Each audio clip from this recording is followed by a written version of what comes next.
اللہ السمیع العلیم قال اللہ تبارک و تعالی فی مقام آخر لا تصلی علی احد منهم مات ابدا ولا تقم على قبره صدق اللہ العظیم۔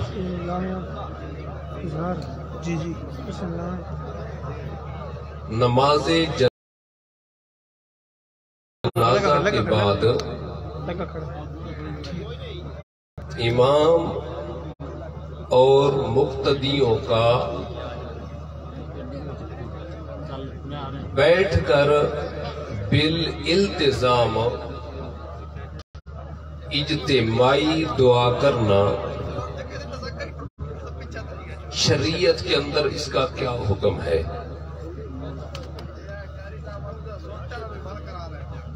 پہلے یہ بات سمجھیں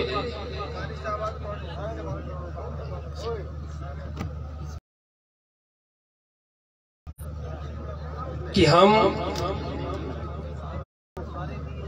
امام ابو حنیفہ رحمہ اللہ تعالی علیہ کے مقلد ہیں،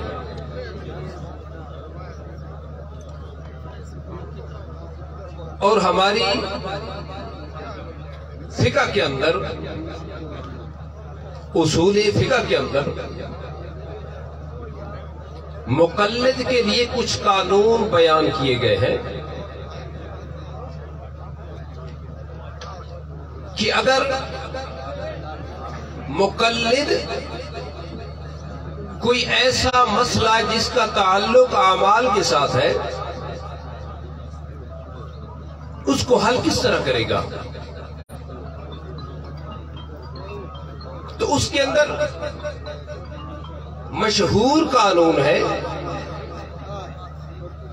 اما المقلد فمستندہ قول المجتہد فمستندہ قول مجتہدہ لا ظنہ، مسلم ثبوت ہے کہ مقلد جب بھی کوئی مسئلہ بیان کرے گا تو اس کی دلیل اپنے مجتہد کا قول ہوگا کہ اس مسئلہ کے اندر مجتہدین کی رائے کیا ہے۔ لا ظنہ، اس مقلد کا اپنا ظن گمان اپنی تحقیق قابل قبول نہیں ہوگی۔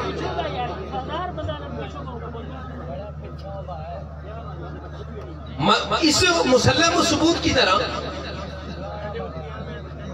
علامہ شامی نے بھی شرح عقود رسم المفتی کے اندر اسی قانون کو مختلف الفاظ کے اندر فرمایا ہے لیس یجسر علی الاحکام سوا شکیج خاسر البراء، کہ شریعت کے اندر احکامات کے اندر کوئی مقلد ہو کے غیر مجتہد ہو کے احکام پہ جرت نہیں کر سکتا، اگر کرے گا تو کوئی بدبخت بندہ کرے گا۔ اس لیے اس مسئلے کے اندر سب سے پہلے ہم اپنے مجتہدین کے اقوال دیکھیں گے کہ نماز جنازہ کے بعد بیٹھ کر اجتماعی دعا کرنے کے بارے میں ہمارے فقہا نے کیا لکھا ہے۔ امام ابو بکر بن حامد تیسری صدی کا فقیہ ہے، وہ اس مسئلہ کے بارے میں لکھتا ہے کہ نماز جنازہ کے بارے میں ان الدعاء بعد صلاۃ الجنازہ مکروہ، یاد رکھو نماز جنازہ کے بعد سلام پھیرنے کے بعد یہ دعا جائز کوئی نہیں ہے، مکروہ۔ علامہ شمس الائمہ علامہ حلوانی فرماتے ہیں لا یقوم الرجل بالدعاء بعد صلاۃ الجنازہ۔ یہ صریح اور واضح نصوص ہے، لا یقوم الرجل بالدعاء فی صلاۃ الجنازہ بعد صلاۃ الجنازہ۔ کوئی بندہ نماز جنازہ کے بعد دعا نہ کرے۔ احناف کا بڑا معتبر فتاوی، فتاوی سراجیہ، اس کے اندر تحریر فرماتے ہیں اذا فارغ من الصلاۃ لم یکن داعیا لہ، جب نماز سے جنازہ سے فارغ ہو گیا پھر قطعاً دعا نہ کرے۔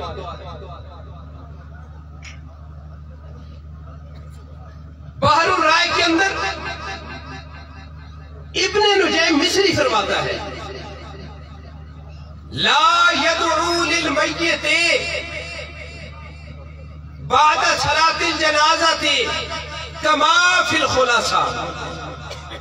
کہتا ہے میں اپنی بات نہیں کرتا ہوں، خلاصۃ الفتاوی کے اندر یہی بات ہے، اسی کو میں ترجیح دیتا ہوں۔ سلام کے بعد کوئی دعا نہیں ہے، سلام کے بعد کوئی دعا نہیں ہے۔ فقہ کی بڑی معتبر کتاب جوہرۃ النیرہ، اس کے اندر فرماتے ہیں کہ جب چوتھی تکبیر ہو جائے لا یدعو بعدہا بشیء، ایک لفظ بھی نہیں کہنا ہے چوتھی تکبیر کے بعد۔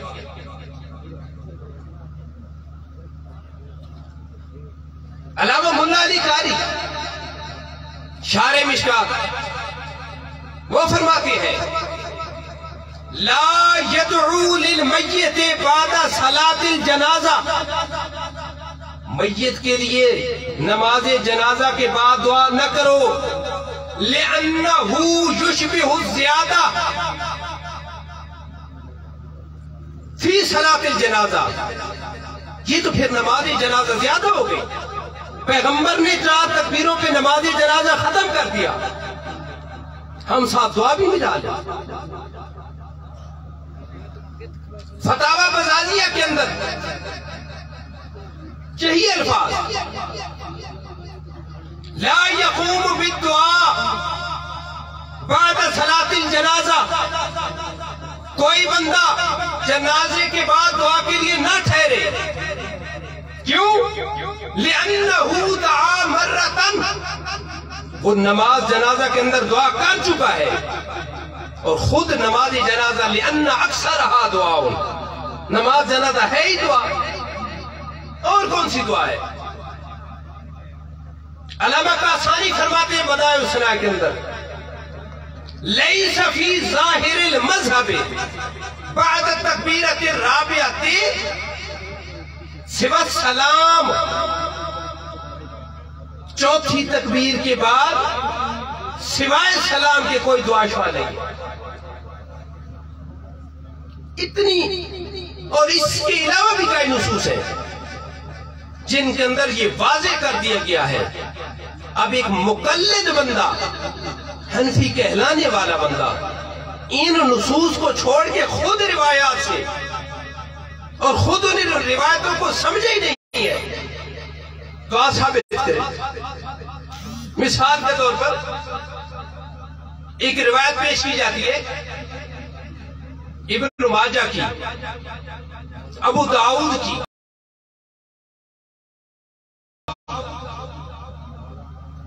کہ اذا صلیتم علی المیت، اذا صلیتم علی المیت فَأَخْلِصُوا لَهُ الدُّعَاءَ، کہ جب میت پہ نماز جنازہ پڑھنے لگو تو پھر اس کے لیے خلوص نیت، اس کا حافظ ٹھیک نہیں تھا، اس کی روایتوں کے اندر نکارت ہے۔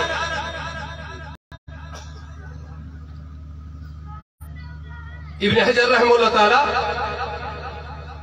درایہ تخریجی ہدایہ کے اندر فرماتے ہیں لا یحتج بمن فرد به من الاحکام، کوئی حکم اس کے بارے میں اس کی روایت، اس کا قول لا یحتج جو قابل قبول نہیں ہے۔ ایک راوی سند کے اعتبار سے اس روایت کا یہ درجہ ہے،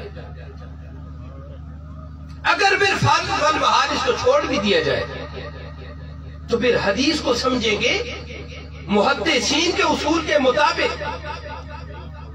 محدث حدیث کو نقل کرتا ہے تو اس حدیث رسول اللہ سے پہلے ایک ترجمۃ الباب باندھتا ہے، ایک عنوان دیتا ہے۔ مقصد یہ ہوتا ہے کہ اس محدث کے نزدیک اس حدیث سے یہی مسئلہ ثابت ہوا ہے۔ امام ابن ماجہ رحمہ اللہ تعالی جب اس روایت کو نقل کرتے ہیں تو اوپر ترجمۃ الباب آنتے ہیں، باب ما جاء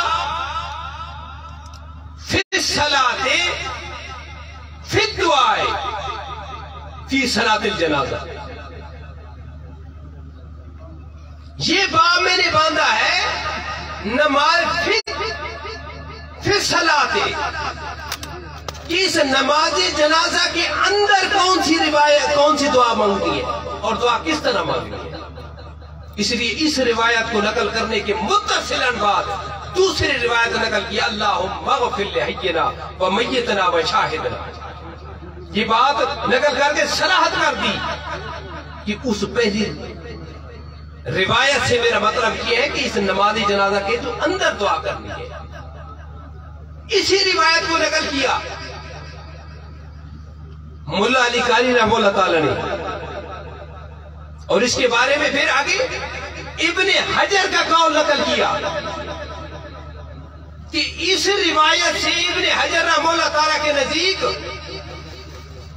الدعاء للمیت بعد التکبیر الثالثۃ رکن، کہتا ہے جو روایت کے اندر آ گیا ہے نا فاخلصوا لہ الدعاء، امر کا صیغہ ہے، تو اس سے معلوم ہوتا ہے اس حدیث کے اندر تیسری تکبیر کے بعد دعا کرنا یہ رکن ہے۔ تو حدیث کو سمجھیں گے محدثین کے معنی کے مطابق، نہ کہ اپنے سوچ اور قول کے مطابق۔